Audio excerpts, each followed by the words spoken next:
Hello surfboard fans, an exciting new board today.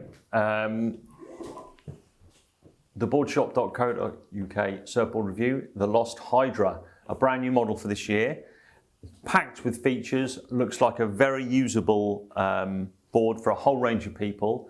It's kind of picking up where the Puddle Jumper, which is still a super popular board, took off, and it's added a bit more detail and a bit more performance in all kinds of waves. So let's have a little look at it.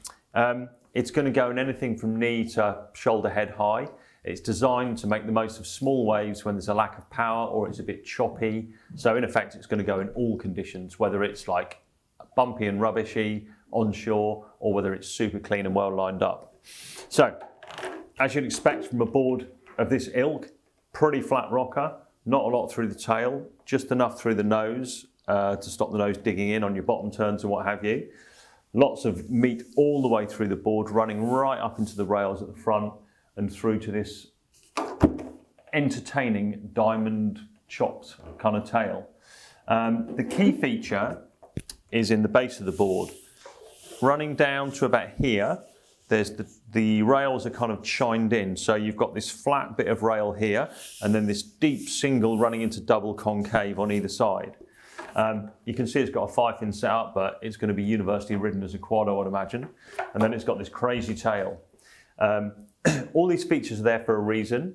The idea of this board is to maximise paddling, wave catching, speed, and maintain speed when you're up and riding, but shorten the length enough to make it manoeuvrable as well. So it's not going to be like, do you remember the bottom feeder?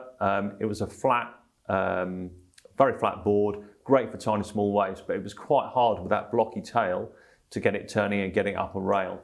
The idea of this tail design and the overall design of the board is to get it releasing into turns much easier, and then so giving it more performance for lower intermediate surfers or really, really good surfers, obviously.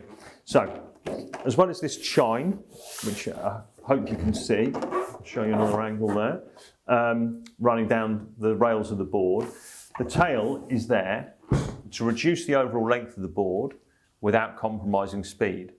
So what happens is you can shorten the stringer, you keep this kind of swallowtail effect here. By taking the end off the swallow, you make the board have less kind of meat under your back foot, so it's easier to turn. And what you actually get as a result is a board that's way more responsive right on your back when your back foot's right over the fins, and it actually turns much tighter and keeps the speed because it's on the rail once you get the board moving, again, in all conditions, whether it's choppy or whether it's super lined up. Volume-wise, it's pretty generous. The 510's got 39 litres, down to the 5.5 still at 31.5 litres. So a good surfer is going to surf it short, stick to your normal volume, add a litre maybe as it's a grovel type board.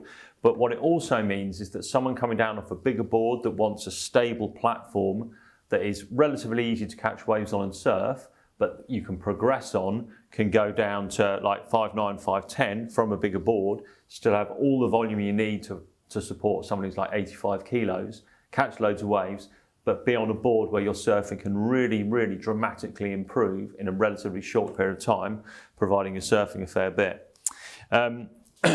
So the key elements of this board, paddling, wave catching, stability, and depending on what length you ride it, manoeuvrability. It's going to be an absolute smash. The Puddle Jumper and that ilk of board have sold hundreds and hundreds and hundreds over the last few years. And the Hydra is going to take over that mantle, I think, because it's such a good usable shape, especially for UK and kind of European conditions. Packed with features, we've got it set up with the Futures Alpha fin, which is like a mid-stiffness fin, which will go really well, I think. Personally, I would always ride a size large fin, unless you're like 60 kilos. If you're 70-ish kilos and up, ride a large fin to give it that extra bit of drive, lift and speed. Because this board has speed in abundance, but again, with that template, the way it's laid out, with the curve, and with that tail shape reducing the volume under your back foot, you've got manoeuvrability as well.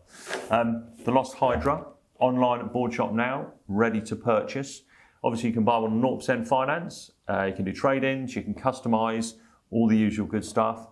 If you have any questions, you know where to come. We are here to help. In the meantime, thanks for watching.